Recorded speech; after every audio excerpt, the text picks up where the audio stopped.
Hello दोस्तों। महंगे घर गाड़ी खरीदकर जीवन भर के ये कर्ज के जाल में क्यों फंसते हैं लोग।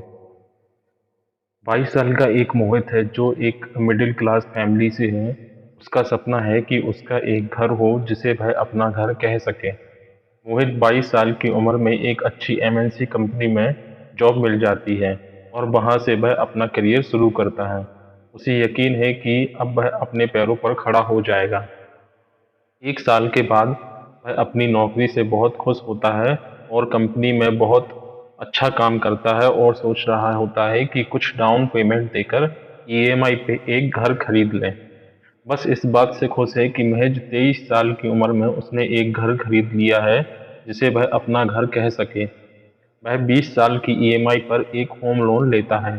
उसके माता पिता खुश हैं। वह एक बढ़िया पोस्ट डालता है फेसबुक और इंस्टाग्राम पर अपने नए घर के बारे में, लोगों को बताता है।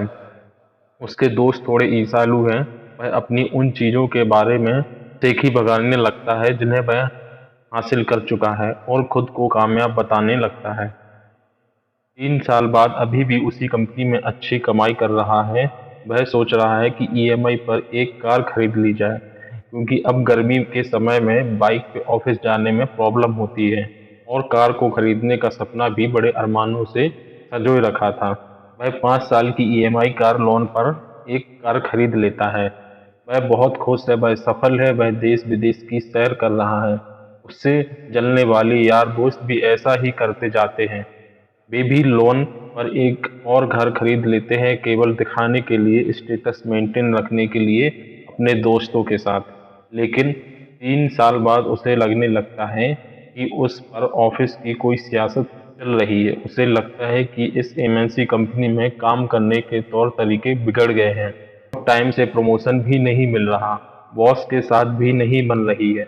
वह अभी भी उसी कंपनी के साथ सिर्फ इसलिए जुड़ा है क्योंकि उसे कर्ज की रस्सी ने बांधा हुआ है। अब वह काम को मजबूरी में करता है और बहुत कुछ सहता रहता है और आखिर में कंपनी बदलने का फैसला ले ही लेता है। अब वह 3 महीने से नौकरी की तलाश में है। वह अपनी बचत से अपनी ईएमआई पे कर रहा है। किसी प्रतिष्ठित एमएनसी में नौकरी नहीं मिलने के कारण वह उदास सा रहने लगता है।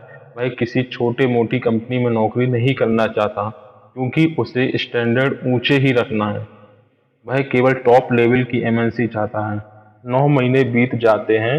उनकी बचत लगभग खत्म हो चुकी है। आखिरकार उसे अपना घर और कार किसी और को बेचना पड़ता है। वह आखिरकार अपने कर्ज के जाल से बाहर आ जाता है।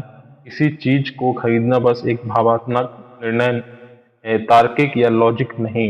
हम चीजें इसलिए खरीदते हैं क्योंकि उससे हमारा जज्बा जुड़ा होता है। हम लोगों को दिखाने के चक्कर में चीज़ों को खरीदते जाते हैं, महंगी गाड़ी, अपने खुद का घर, महंगे महंगे गैजेट्स और बहुत कुछ। जब चीज़ें खरीदने की बात आती है तो ज़्यादातर लोग मोहित की तरह ही सोचते हैं। हम एक अच्छा और महंगा मोबाइल या हेडफोन सिर्फ इसलिए खरीदते हैं क्योंकि यह हमें एक अच्छा स्टैंडर्ड सिंबल देता है और हम अपने आस पास के लोग कर उनके जैसा स्टैंडर्ड मेंटेन करना चाहते हैं।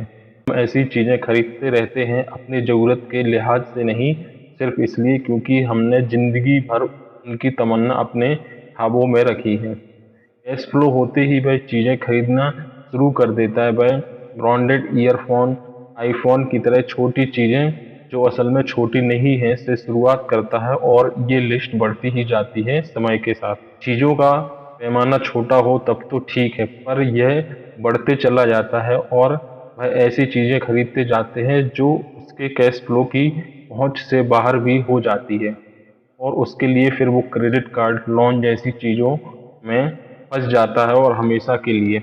मेरा कहना यह है कि अगर आप सच में घर या कार खरीदकर अपने परिवार का भविष्य सुरक्षित करना चाहते हैं तो आप अपनी इनकम को कैसे बढ़ाएं जाए उसके बारे में सोचिए। कुछ नए स्किल्स कुछ सीखने जो आपको पैसिव इनकम दें। अपनी महत्वाकांक्षाओं को पूरा करने के लिए किसी तरह के होम लोन पर निर्भर क्यों रहें।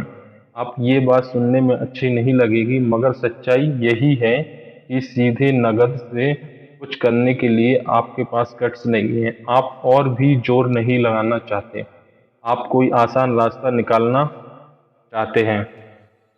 और एक कहावत है, जो व्यक्ति अपनी नब्ज को बेहतर तरीके से संभाल ले, फिर हिसाब से फैसले ले, वह किसी भी होड़ के मुकाम हासिल कर ही लेता है। तो आप अपने ऊपर इन्वेस्ट करिए, कुछ नया सीखिए। जो पैसा आप ईएमआई भरने में दे रहे हैं, उसको अपने ऊपर इन्वेस्ट करें, कहीं अच्छी जगह इन्वेस्ट करें जहां से आपको कुछ समय बाद अच्छा रिटर्न मिल सके।